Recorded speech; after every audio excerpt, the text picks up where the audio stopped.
মনে হাসলাম। এটা কি আমার ছেলের বউ না নিজের মেয়ে, মাঝে মধ্যে নিজেই বুঝতে পারি না। পরের দিন ভোরে ছেলে বউ দুজনে যাচ্ছে বিয়ে খেতে। আমাকেও যেতে বলেছিল, কিন্তু আমি গেলাম না। বুড়ো মানুষ, বিয়ে বাড়ি মানে হই হুল্লোড়, ওখানে আমার গিয়ে কাজ কি? তাই ওদের জোরাজুরি সত্ত্বেও আমি গেলাম না। যাওয়ার সময় বৌমা বলল, মা আমরা শুধু দুদিন থাকবো, দুদিন পরে চলে আসবো। পাশের বাসার প্রিয়া ভাবিকে বলে দিয়েছি, উনি টাইমে টাইমে এসে তোমাকে খাবার গরম করে দিয়ে যাবে। আচ্ছা ঠিক আছে, তুমি ঠিক মতো ঘুমাবে আর মনে করে 3 বেলা ওষুধগুলো খাবে, মাথায় তেল দিতে ভুলবে না। আচ্ছা ঠিক আছে, প্রতিদিন বিকেলে ডাক্তার এসে তোমার প্রেশার মেপে যাবে, খাবারে এক্সট্রা লবণ মোটেও খাবে না কিন্তু।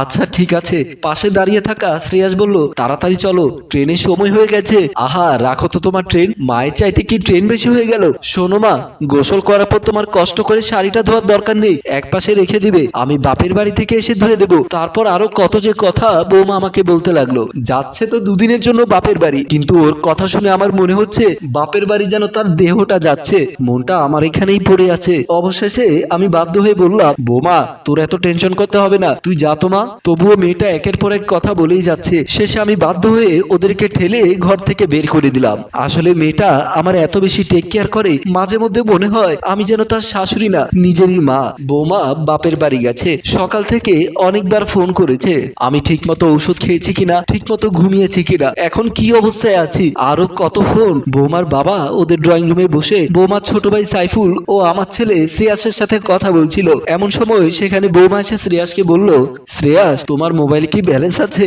মাকে একটা ফোন করতাম, দুপুর হয়ে গেছে, মা খাওয়া দাওয়া করেছে কিনা একটু জানা দরকার। তোমার মোবাইলে কি ব্যালেন্স নেই? মায়ের সাথে কথা বলতে বলতে ব্যালেন্স শেষ হয়ে গেছে, শেষ কথাটা বলতে পারিনি, দাও না ফোনটা। আমার মোবাইলে চার্জ শেষ, চার্জে বসিয়েছি। বাবা তোমার মোবাইলটা দাও তো, আমি একটু আমার শাশুড়িকে ফোন করে শেষ কথাটা বলে দেই। তারপর তার বাবার মোবাইলটা নিয়ে আমাকে ফোন দিল।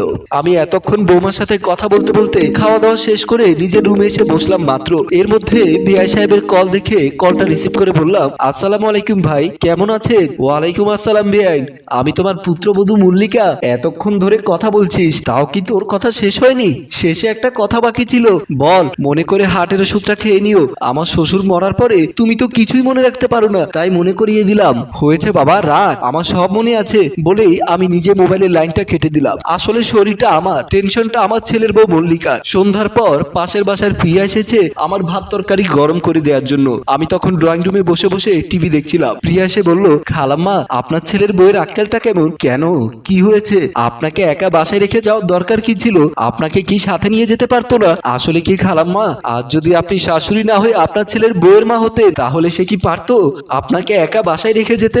আপনার মতো শাশুড়ি পেলে আমি প্রতিদিন 3 বেলা পা ধুয়ে দিতাম, কিন্তু আপনার